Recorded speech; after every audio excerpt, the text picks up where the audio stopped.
nós estamos vivendo tempos difíceis para a nossa fé. Eu não tenho dúvida de que nós estamos vivendo uma verdadeira guerra contra a fé. Estamos experimentando isso. Estamos experimentando essa realidade com alguns sinais. Sinais que já foram, inclusive, revelados lá atrás, mostrados lá atrás. Então veja, nós tivemos um século XX complicado, né?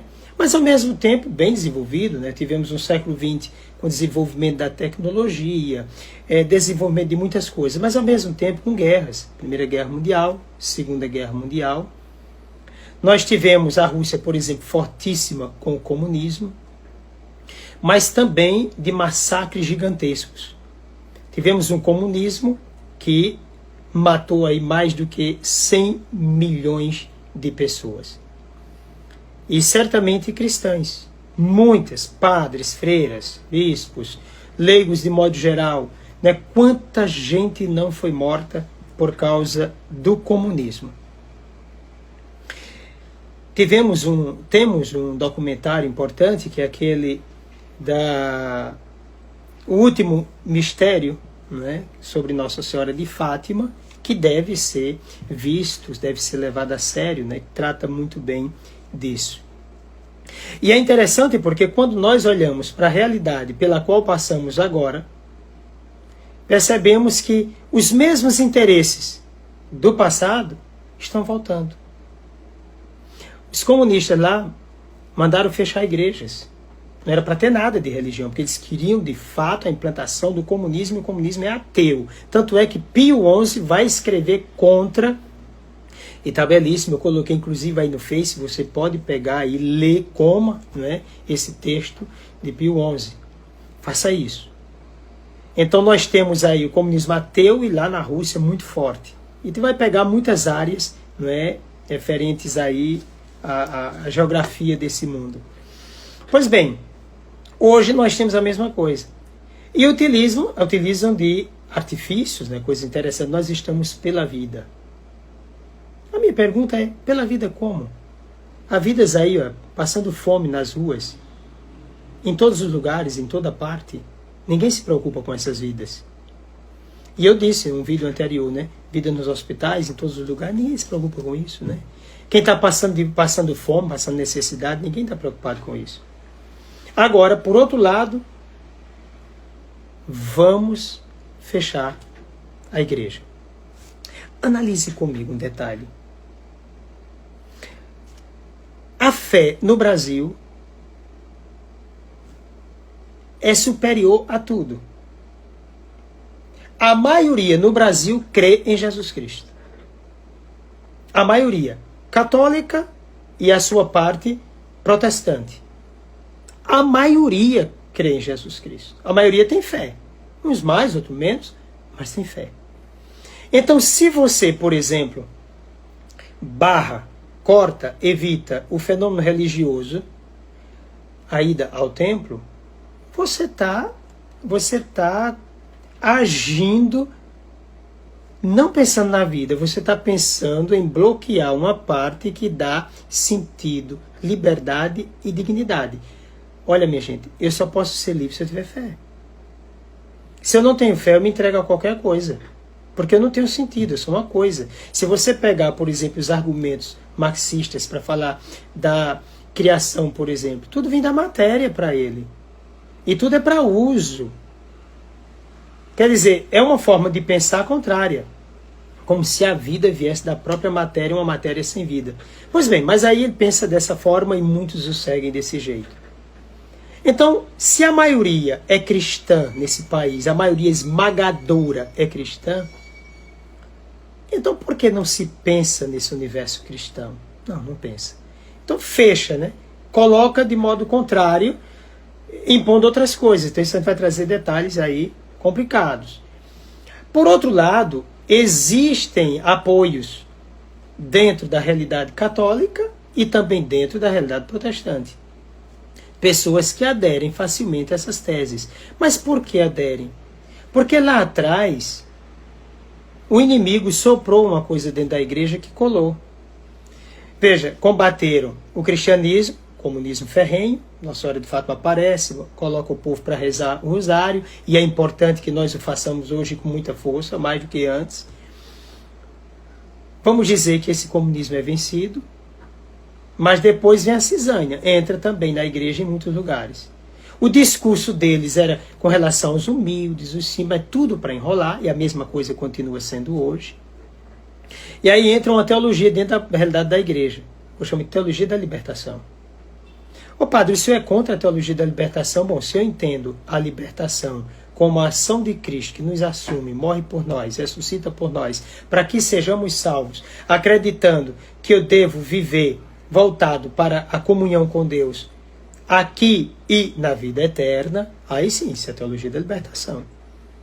Mas aquela que segue os princípios marxistas, que favorece essa mesma ideologia comunista, ou esses ideais comunistas, principalmente no Brasil de hoje, não. Isso não é teologia da libertação. Até porque a própria teologia da libertação, ela já está caminhando para a defesa de outros pontos. Por exemplo, como ideologia de gênero, feminismo, a descriminalização do aborto, da maconha. Então tem muitas, ou a maioria de quem defende a teologia da libertação está seguindo por esse caminho. Claro, por quê? Porque um erro conduz a outro. E aí você percebe como o ambiente vem sendo preparado. Aí você vê instituições religiosas perdendo a sua identidade, já não vivendo mais o seu carisma, fugindo das identificações. Por exemplo, um padre e um religioso que tem um sinal na própria veste, não é? Um colarinho, uma batina. Isso há muito tempo que já vem tirando isso da própria igreja. Você vê a secularização dentro da igreja, tirar a questão religiosa, da fé. Você vai percebendo isso.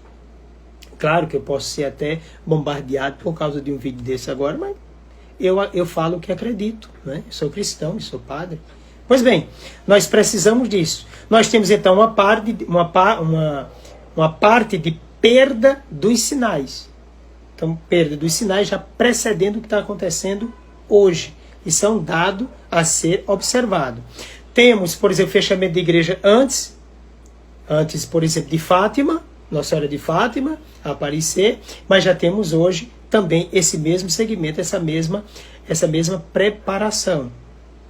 Temos também, por exemplo, algo que até o Papa Francisco chamou muita atenção logo no início do seu pontificado, que é o carreirismo doentio dentro da igreja. Esse carreirismo doentio, principalmente para o episcopado, certamente preparou muita gente sem responsabilidade ministerial. Então veja, há uma preparação para o que está acontecendo. E aí você entende porque muita gente católica e muita gente protestante está se abrindo a essa coisa antiga que vem com máscara de nova para a realidade de hoje, com o argumento falso de que está defendendo a vida. Isso é argumento falso, não é defesa de vida, coisa nenhuma. Pois bem, aí um outro dado para você perceber que a guerra é contra a fé. Aí vem participação virtual, isolamento social. Ok. E aí algumas pessoas de dentro da igreja defendem, não, mas aí nós estamos vivendo a fé, o templo não é só o templo, a fé, nós somos igreja, vivemos a igreja. Muito bem, eu sou igreja, você é igreja, fomos inseridos no corpo de Cristo, pela fé e pelo batismo, graças a Deus. Mas olha, perceba o veneno da coisa. Se você entra nessa forma de pensar desses grupos que estão querendo manipular o lado religioso para manipular você, criar o medo e conduzir você pela estrada que eles desejam, eles não vão querer, de fato, como não querem, essa religião aberta e com força. Então quem está dentro da religião defendendo isso, está ajudando no enfraquecimento da própria religião. Então está amando outros argumentos, outras coisas. Então o que é que isso pode trazer para nós cristãos? Alguns pontos eu coloquei para você aqui. O enfraquecimento da vida fraterna. Claro, porque se está criando esse subjetivismo, esse individualismo em casa, pela internet. Religião de internet não existe, minha gente. Religião de televisão não existe. A religião tem que ser concreta. A gente tem que viver esse dado concreto, litúrgico, concreto. Não pode ser diferenciado. É o encontro dos irmãos para vivenciar o mistério da morte e da ressurreição de Jesus Cristo, que é a Santa Missa. Para participar do banquete da palavra, do banquete da Eucaristia. Não podemos ficar isolados disso. Depois, quem está em casa não vai receber nem o ministro da comunhão eucarística para entregar a comunhão, porque esse também precisa ficar isolado e ficar em casa. Então veja, a coisa como está sendo conduzida, cada um como se fosse uma pequena igreja isolada na sua casa, achando que é a igreja de Cristo. Ou seja, está esfacelando tudo. Depois, vai diminuindo e enfraquecendo o trabalho vocacional. Aquele jovem, aquela jovem, ali na liturgia, nos grupos, nas pastorais, trabalhando com a fim, que vendo e presenciando aquilo, nascendo ali aquele desejo por Deus de se entregar totalmente, uma consagração total a Deus. Veja como isso é importante. Isso também está sendo eliminado. Desenvolvimento de um individualismo subjetivista da religião. Isso sobre o que já falei hoje, por isso, há pouco, por isso que destrói a vida fraterna, a comunhão e esse corpo místico no qual fomos inseridos. Eliminação da fé e, ao mesmo tempo, aprofundamento da dependência aos falsos guias políticos, os ditadores de plantão, né, dos nossos tempos. Então, se nós não tivermos cuidado em fazermos uma segura reflexão, uma meditação profunda da importância do templo, da importância da vida comunitária em conjunto. Ah, padre, mas eu posso estar em conjunto pela internet. Conversa furada, larga esse tipo de argumento, que isso não funciona. Você está defendendo aquilo que defende os inimigos da igreja, os inimigos da fé. Eu preciso ir ao templo, sim. Eu preciso ao lugar do culto divino, sim. Eu preciso dos sacramentos, sim, necessariamente para viver. Isso você não deve esquecer e nem deixar de lutar por isso. Isso é necessário. Necessário. Então é importante que você corra atrás daquilo que é essencial na sua fé para a vida de comunhão com Deus, para a vida de comunhão com seus irmãos. Então, queremos modificar isso? Queremos. Como vamos fazê-lo? Acreditando verdadeiramente. Não caia em falácias. A igreja está sendo perseguida de um modo diferente. Não somente a igreja católica, a fé cristã de modo geral. Então, eu que sou padre, você que é padre que está me assistindo, talvez um bispo, talvez o povo fiel, você que está me escutando agora. É uma guerra contra nós. Você também de outra religião que pode estar me vendo agora também. É uma guerra contra nós que acreditamos em Jesus Cristo. Ô padre, o que é que vamos fazer agora? Pegar armas, combater? Não. Nós devemos não nos deixar primeiro conduzir por essa linguagem perspicaz, né, que está ali subentendida de uma igreja sem o templo. Corra disso. Corra disso. Não admita isso. Ah, padre, mas porque fulano tal disse, gente da igreja, não aceite isso. Não aceite esse tipo de argumento. Esse é o argumento que o mundo ditador está querendo. Que os inimigos da igreja querem. Eu devo dizer o seguinte, eu posso estar impedido de celebrar no templo, mas é lá que nós vamos nos encontrar.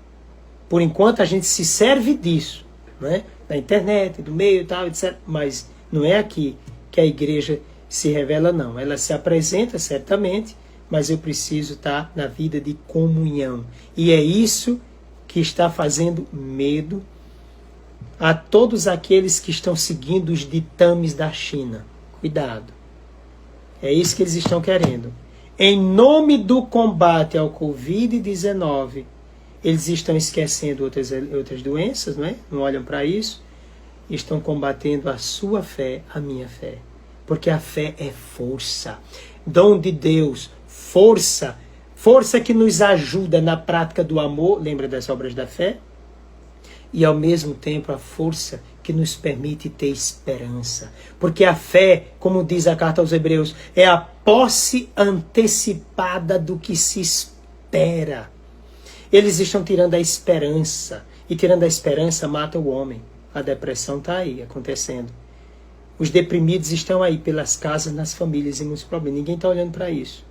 O número de suicídio está aumentando. Ninguém olha para isso. Sabe por quê? Porque quer dominar você. E o sonho desses homens e mulheres que querem o poder a qualquer custo é acabar com a religião cristã, que está sendo perseguida em toda parte. Inclusive, eu tenho aqui duas coisas que eu vou mostrar para você, para que você possa adquirir, quem sabe, não é?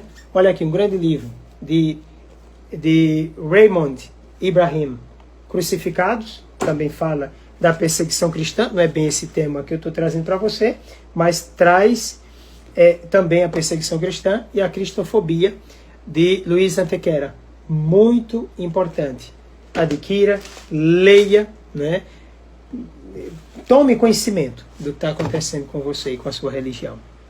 Pois bem, não dê ao mundo aquilo que é somente de Deus. Seja de Deus. Nós vamos vencer essa guerra, porque nós acreditamos que Cristo é a nossa cabeça e nós somos o seu corpo. A verdade nos encontra e nos defende, então vamos abraçá-la sem medo, sem medo. Vamos lutar por aquilo que amamos e ser feliz, transmitindo com alegria essa fé, que é dom de Deus. Vamos lutar com Cristo. Temos um inimigo comum, não é? Cristo combate o pecado, então é esse pecado que nós vamos combater. Vamos fazer como Santo Atanásio, vamos trazer Santo Atanásio para nosso tempo. O que é que Santo Atanásio dizia? Se o mundo for contra a verdade, Atanásio será contra o mundo. Que Deus te abençoe.